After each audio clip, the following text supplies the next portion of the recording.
Yeah. Okay. Thank you very much, Mr. Rosendale. It's a pleasure to speak under your chairmanship. I too would like to thank my colleague from Glasgow East and the other members who supported his bid for getting this. And it's great to actually see this chamber so busy, as it often isn't. And that shows the strength of feeling and how much this is going to impact on our communities. Now, the letter I got was actually a letter as a customer. And that was the first that I heard, that our Santander branch in Troon was closing. I was previously a customer of RBS, and I did, as some other members have talked about, move my custom from there to Santander. I'm not really sure where I'm heading next. Now, this is one of 140 closures, as we've heard, which is 1/5 of the Santander network, with 15 of those being in Scotland. 1,300 jobs are now under threat, and only 1/3 of those are likely to be redeployed. Now, in the meeting, it was said, well, actually, 1/3 are looking to retire and have a package and get out. Well, have all those discussions taken place, or is that actually a presumption? I thank the honourable member for giving way. And would she agree with me that it's really inappropriate for an organisation to put staff onto less secure contracts in the knowledge that it's going to make 1,200 staff redundant and might need those jobs later? And would she agree with me that it's not just a slap in the face to customers, but also to the staff who work hard in those branches? I would absolutely say that, and I would pay tribute to the staff who are in my branch, who were very helpful when we opened our account, who are always cheerful and are not people who are about to retire. These are young working people who will not be looking to take a package, but will actually need a job and are going to be made unemployed and are deeply shocked by this. What we've seen is that there's been 3,000 bank closures, branch closures, since 2015, with 230 in Scotland. But there's been a 2/3 cut since the end of the 80s, when we fell from 21,000 to now, what's going to be by the end of this year, less than 7,500 right across the UK. That is an incredible change. Now, I totally accept that banking is changing, but I, like many others, I use mixed banking. I will use an ATM. I will go into my branch. I will do online. But it is important that I have that choice. And here we're talking about choice being taken away. And what we see is that this change is 20 years too early. We are not yet cashless nor online. And if you speak to customers like my mum, who's 84, and most people over 70, they utterly are not happy to do banking or any sensitive financial transactions online. Now, she has her iPad. She can do emails. This is not stupidity. She simply does not trust it.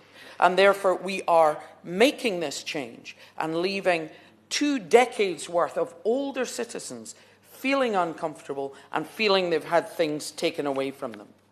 And in particular, as the banks move out, they don't leave their ATMs behind. And what we are seeing in community after community is less access to cash, and the ATMs that remain running out. Now, Troon has already lost 3 banks. So this is our 4th bank. And I went through all this with RBS, who tried to use a unique customer identifier and told me only 97 customers a week went into RBS, which I found really strange, because every time I went in, I was in a queue. It was exactly the case. They were only counting people who only went into that branch every single week. And as was said by the honourable member opposite, no other business would count custom in that fashion. When I finally got the correct figures out of them, it was 10 times as many. And yet they would not reconsider their decision. Now, while my colleague has highlighted the issue of vulnerable people who have poor internet access, the issue in Troon is the elderly. It is a place to which many people retire. And in the impact assessment, it says 58% of people have, at least on one occasion, used online or mobile or telephone, meaning 42% have never used those. There's no quantification. So what we don't know is if it is, as some honourable member for Glasgow North East was talking about, Someone might simply have been phoning the branch to see what their opening hours are or when they could go in and get a statement. So this idea that that means someone is suddenly ready to manage all their finances by phone or online is just a fairy tale.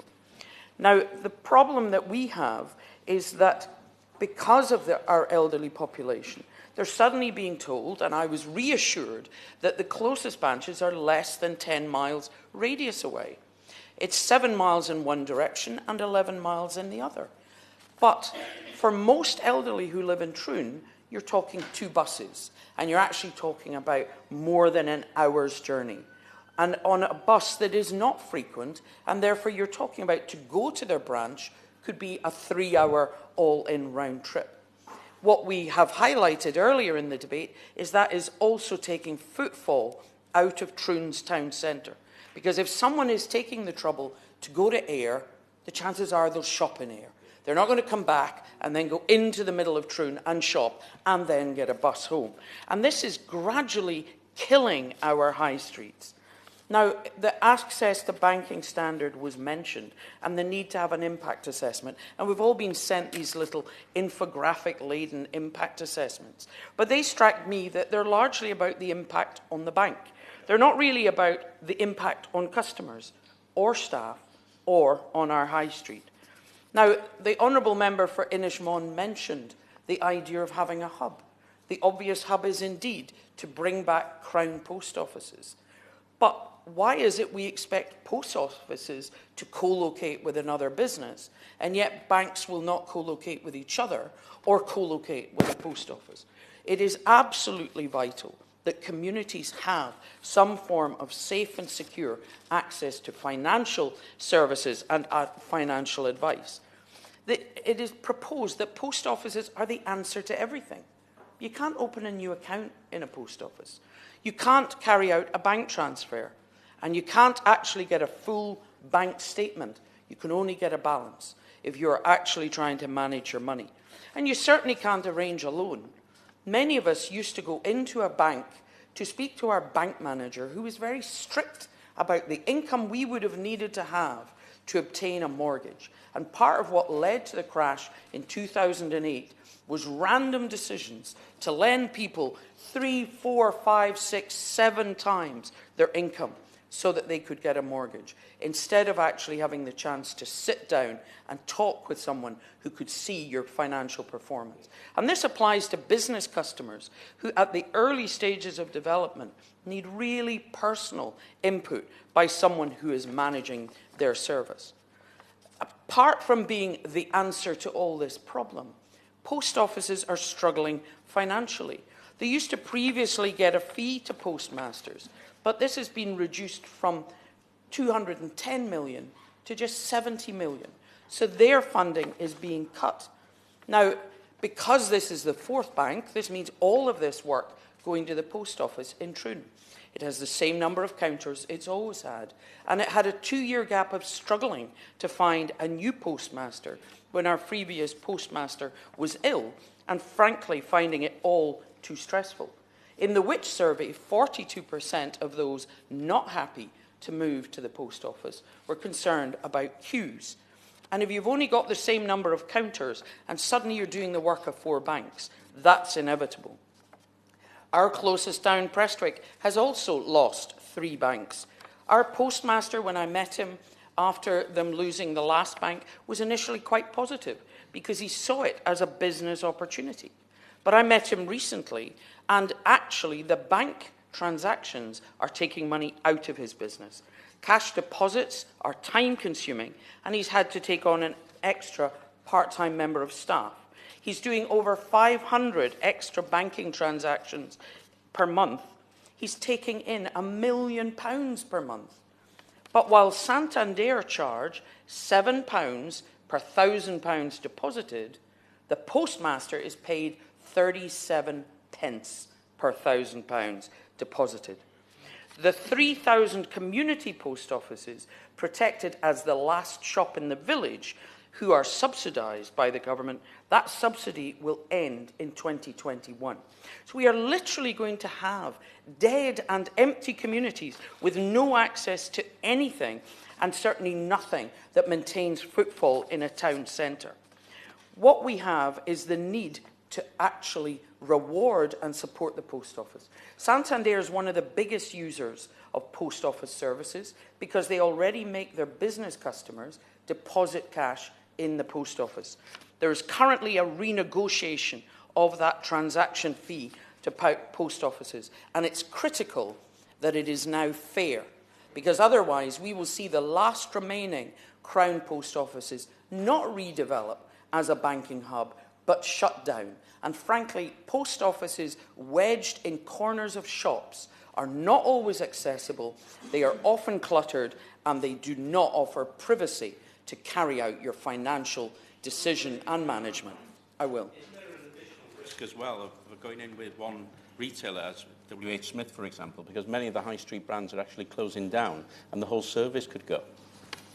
I think this is the problem. We almost have this tumbling effect of the work is just passed to someone else and then they can't maintain it and it passes on. I think it is important that there is a different way of looking at this. And I would agree with the member for Glasgow North East that it is down to the government to look across the world at innovative approaches and how these banks are expected to behave in other countries, and perhaps learn from America, not in all things, but in the idea of having regulation to ensure there is support for financial facilities in all our communities, not just the leafy streets of middle-class suburban area.